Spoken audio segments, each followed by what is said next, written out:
তোমার বাপ যদি তোমাকে সম্পদকে বের করে দেয়, তোমার বাপ যদি তোমাকে ত্যায্য পুত্র করে দেয়, তুমি মুস্কি হেসে বলবে, আব্বা আমি ঘর থেকে চলে গেলে যদি তুমি খুশি হয়ে যাও, আমি খুশি। ঠিক কিনা কথা বলেন? আমি সম্পদ আমার লাগবে না বাবা, কিচ্ছু আমার লাগবে না, শুধু তোমার সেই দোয়ার হাতটা আমার মাথার উপরে দিয়ে দাও।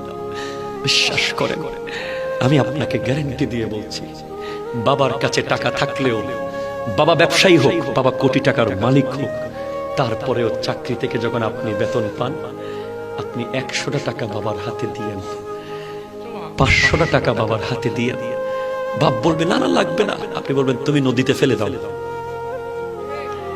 ঠিক কিনা কথা বলেন না?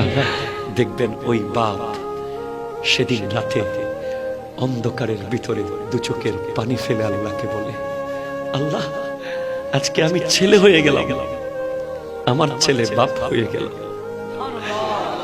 আমার ছেলে আজ বাপ হয়ে আমাকে টাকা দিচ্ছে।